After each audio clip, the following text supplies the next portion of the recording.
question is that the proposed expenditure be agreed to, and I call the member for Fairfax.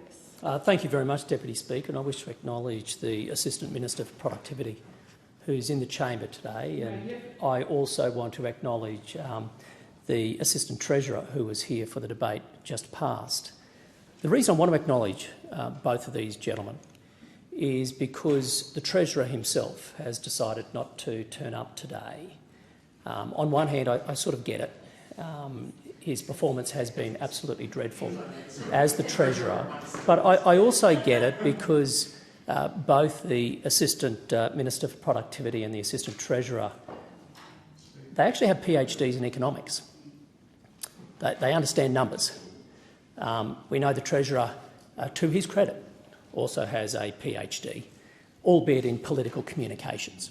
And so where there is a well-scripted speech about the economy, it is important to have the Treasurer there because he is best in class when it comes to the government's front bench on political communications. Indeed, he has a PhD in it. But when it comes to these sort of debates in the chamber, you often see him missing from action. And that's for good reason, because he actually doesn't understand the economy itself. And so I do give credit to those opposite who are here, who actually do have some training in economics. What they understand, as much as the Coalition does, is the Australian people are feeling poorer because they are. The Australian economy is looking weaker because it is. And Australia as a nation is becoming increasingly dependent on foreign supply chains because we are losing our own sovereign capabilities. And a lot of this has to do with the budget position.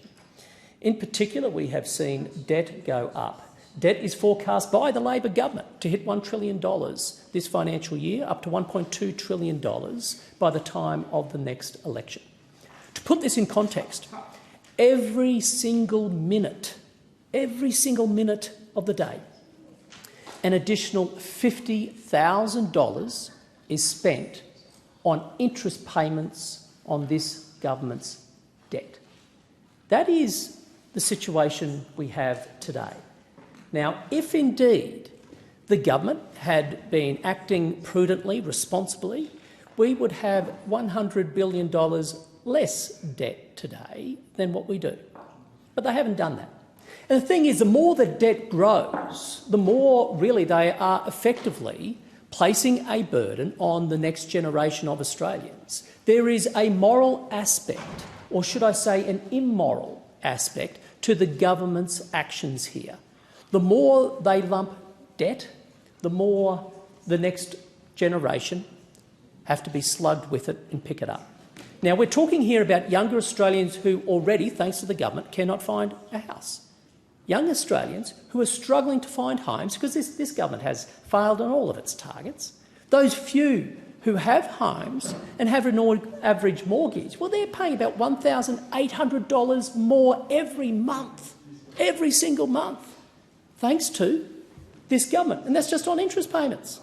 And this is quite extraordinary, over $21,000 every single year due to this government. These are young Australians who are being lumped with so much debt. Now, here's the problem, Deputy Speaker. It's only getting worse from here. It's only getting worse. I mean, younger Australians right now are struggling. But as they go through their life, not only are they going to have more debt, but thanks to this government, they're going to have more tax. That's right. More tax. And we see that because the only tax proposal on the table from this government is to tax unrealised capital gains in superannuation funds. Now, we know very well that breaches a red line in tax law.